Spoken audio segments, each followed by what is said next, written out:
Hello friends, स्वागत है आप सभी का हमारे यूट्यूब चैनल महासंग्राम में। अगर आप क्लास 10th में या फिर अन्य किसी गवर्नमेंट एग्ज़ाम की तैयारी करें तो उसके लिए भी बहुत इंपॉर्टेंट सेशन रहने वाला है दोस्तों। चलिए दोस्तों, इस वीडियो में हम बात करेंगे लेंस की क्षमता क्या होती है। पिछले वीडियो में हम 2-4 वीडियो कर चुके हैं दोस्तों, जो यानी पहला टॉपिक चल रहा था प्रकाश, और उसमें क्या था, परावर्तन, अपवर्तन, लेंस भी पढ़ लिया था, दर्पण भी पढ़ लिए थे। दर्पण कितने प्रकार के होते हैं, उनका यूजेस क्या होता है, ये भी दोस्तों हमने पढ़ लिया था।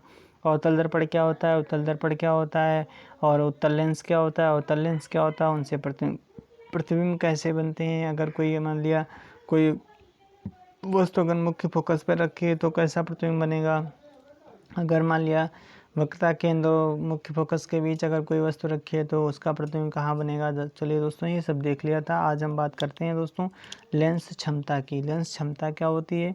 लेंस क्षमता दोस्तों, इसको यानी डायोप्टर इसका मात्रक होता है, और इसको चलिए दोस्तों देखते हैं क्या है, डिटेल से समझेंगे दोस्तों। इसको कैसे समझेंगे, डिटेल से दोस्तों समझेंगे। क्या है दोस्तों, किसी लेंस द्वारा प्रकाश की किरणों को फैलाने अथवा एकत्र करने की क्षमता को क्या कहते हैं दोस्तों, लेंस की क्षमता कहते हैं।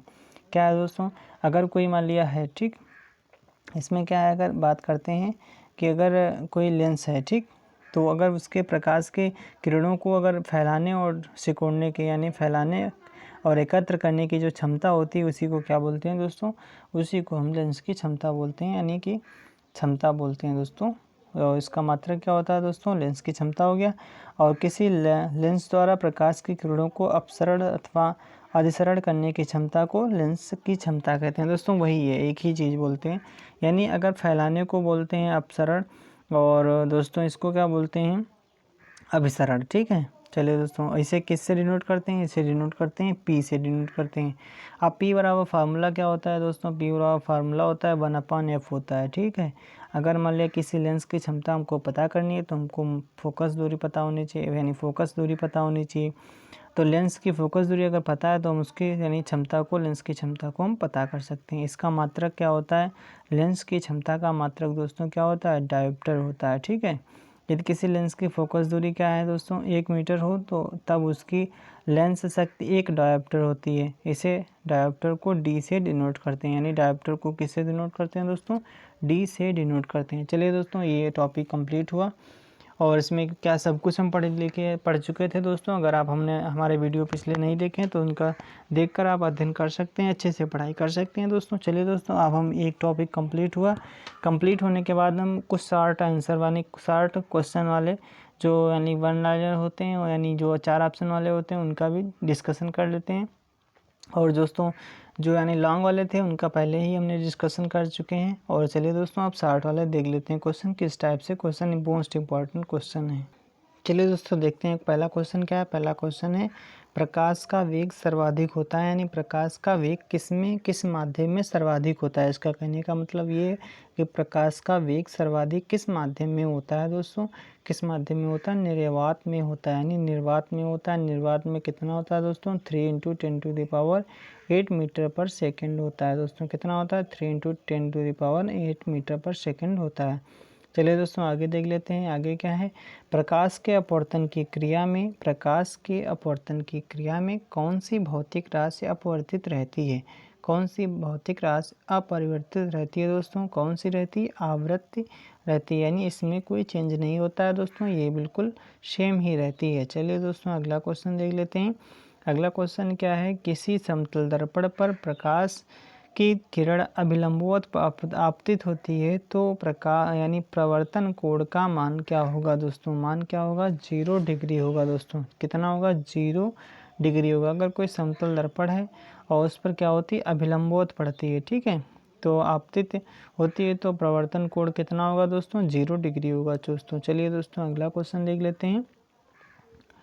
ये दोस्तों हो गया, अगला क्वेश्चन देख लेते हैं। अवतल दर्पण के सामने रखी वस्तु का प्रतिबिंब सदैव कैसा होता है दोस्तों, कैसा होता है दोस्तों, अवतल दर्पण के सामने रखी वस्तु का प्रतिबिंब दोस्तों कैसा होता है, आभासी व सीधा होता है दोस्तों, आभासी व सीधा होता है। चलिए दोस्तों आगे देख लेते हैं। डायोप्टर का मात्रक है, डायोप्टर किसका मात्रक होता है, अभी दोस्तों अभी पीछे पढ़ चुके थे। डायोप्टर किसका मात्रक होता है दोस्तों, लेंस की क्षमता का मात्रक होता है, यानी लेंस की शक्ति का मात्रक होता है। चलिए दोस्तों अगला क्वेश्चन देख लेते हैं। एक जरा दृष्टि दोष वाला मनुष्य 2 लेंसों वाला चश्मा लगाता है। इसमें दोस्तों ये शायद निकट दृष्टि दोष, दूर दृष्टि दोष ये छूट गया। चलो इसको अच्छा नेत्र वाले में पढ़ेंगे दोस्तों, ये वाला इसमें क्वेश्चन आएगा, कोई बात नहीं।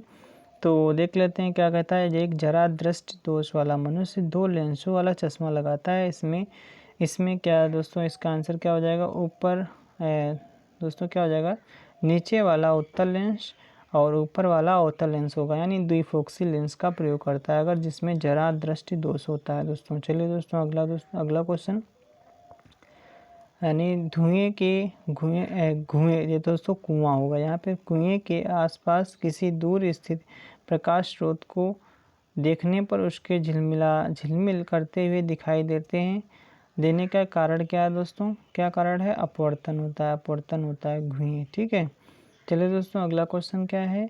पतले लेंसों में से आपतित किरण अपने मार्ग से विचलित हुए बिना सीधे उसी दिशा में निकल जाती है। मुख्य अक्ष पर ऐसे बिंदु को क्या कहते हैं दोस्तों, क्या कहते हैं दोस्तों, प्रकाशिक केंद्र बोलते हैं, यानी प्रकाशिक केंद्र बोलते हैं। जहाँ से परावर्तन अपवर्तन होता है उसी को क्या बोलते हैं, प्रकाशिक केंद्र बोलते हैं। अगला क्वेश्चन क्या है। आपतित किरण तथा अभिलंब के मध्य बनने वाले कोण को क्या कहते हैं दोस्तों, क्या कहते हैं दोस्तों, आपतन कोण बोलते हैं, आपतन कोण बोलते हैं। यानी आपतित किरण और अभिलंब के बीच बनने वाले मध्य के कोण को क्या बोलते हैं दोस्तों, आपतन कोण बोलते हैं। अगला क्वेश्चन क्या है दोस्तों। विसरित परावर्तन में परावर्तक की धरातल की सतह कैसी होती है दोस्तों, कैसी होती है, अनियमित होती है, यानी उसका कोई आकार नहीं होता है दोस्तों। चलिए दोस्तों अगला क्वेश्चन देख लेते हैं। जिस प्रतिबिंब को पर्दे पर प्राप्त नहीं किया जा सकता वह प्रतिबिंब कैसा होता है दोस्तों, सिंपल सा पढ़ चुके थे, आभासी प्रतिबिंब होता है, आभास करने वाला होता है। चलिए दोस्तों आगे देख लेते हैं। 2 समांतर दर्पणों के मध्य रखी वस्तु के कितने प्रतिबिंब प्राप्त हो सकते हैं, कितने प्राप्त हो, 2 समांतर मान लिया ऐसे ऐसे करके रखी हैं, तो दोस्तों क्या कहता है, 2 समांतर वस्तुओं के मध्य रखी वस्तु के कितने प्रतिबिंब प्राप्त हो सकते हैं, कहा नहीं जा सकता, अनंत, कुछ गिना नहीं जा सकता। चलिए दोस्तों आगे देख लेते हैं। अगला क्वेश्चन क्या है। वाहनों के, एक मिनट दोस्तों, वाहनों के पार्श्व दर्पण में कौन से दर्पण का प्रयोग किया जाता है दोस्तों, कौन से दर्पण का प्रयोग किया जाता है दोस्तों, उत्तल दर्पण का प्रयोग किया जाता है। किसका किया जाता है, उत्तल दर्पण का प्रयोग किया जाता है। अगला क्वेश्चन देख लेते हैं। वक्रता केंद्र से दूर स्थित वस्तु का अवतल दर्पण से प्रतिबिंब बनता है, क्या कहता है दोस्तों इसको हमने डिटेल से समझाया था। क्या कहता है, वक्रता केंद्र से दूर स्थित वस्तु का अवतल दर्पण से प्रतिबिंब बनता है। कैसा, कहाँ पे बनता है दोस्तों, वक्रता केंद्र और फोकस के बीच में बनेगा दोस्तों, वक्रता केंद्र और फोकस के बीच में बनेगा दोस्तों। चलिए दोस्तों अगला क्वेश्चन देख लेते हैं, एक मिनट। चलिए दोस्तों अगला क्वेश्चन क्या है। समतल दर्पण के सामने रखी वस्तु का प्रतिबिंब कैसा बनता है दोस्तों, प्रतिबिंब कैसा बनता है, वस्तु के क्या बनता है दोस्तों, कहाँ दोस्तों देख लेते हैं। वस्तु के दर्पण के मध्य की दूरी के बराबर बनता है दोस्तों। कैसा बनता है, वस्तु से दर्पण के मध्य की दूरी के बराबर बनता है। चलिए दोस्तों अगला क्वेश्चन देख लेते हैं। अगला क्वेश्चन क्या है। अपना प्रतिबिंब देखने के लिए किस दर्पण का प्रयोग करते हैं दोस्तों, अवतल दर्पण का प्रयोग करते हैं। किस दर्पण का प्रयोग करते हैं, अवतल दर्पण का प्रयोग करते हैं। अगला क्वेश्चन क्या है। 2 समतल दर्पणों के मध्य कितने डिग्री का कोण होने पर अनंत प्रतिबिंब बनते हैं दोस्तों, 0 डिग्री। अगला क्वेश्चन देख लेते हैं दोस्तों। उत्तल दर्पण में सदैव सीधा छोटा व कैसा प्रतिबिंब बनता है दोस्तों, क्या पूछ रहा है, उत्तल दर्पण में सदैव सीधा छोटा व कैसा प्रतिबिंब बनता है दोस्तों, कैसा प्रतिबिंब बनता है दोस्तों, आभासी प्रतिबिंब बनता है। किसमें बनता है, उत्तल दर्पण में बनता है। चलिए दोस्तों अगला क्वेश्चन देख लेते हैं। प्रकाश किरणों का कौन सा दर्पण प्रकाश किरणों का दर्पण या किसी अन्य चमकीली सतह से टकराकर पुनः उसी माध्यम में लौटने की घटना को क्या बोलते हैं दोस्तों, परावर्तन बोलते हैं। क्या बोलते हैं, परावर्तन बोलते हैं। लेंस के दोनों वक्र पृष्ठों के मध्य केंद्रों C1 व C2 को मिलाने वाली सरल रेखा क्या कहलाती है दोस्तों, मुख्य अक्ष कहलाती है। क्या कहलाती है दोस्तों? मुख्य अक्ष कहलाती है। किसके किसके बीच? यानी वक्रता केंद्र C1 व C2 को मिलाने वाली रेखा को क्या बोलते हैं? मुख्य अक्ष बोलते हैं। अगला क्वेश्चन क्या है दोस्तों?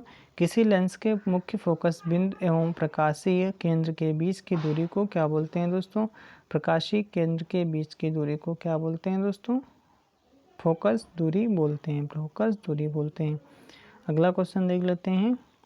किसी गोली दर्पण की वक्रता त्रिज्या कितनी है? 30 है, 30 सेंटीमीटर। तो इसकी फोकस दूरी क्या होती है? फोकस दूरी क्या होगी दोस्तों? कितनी होगी? देखो फार्मूला क्या होता है?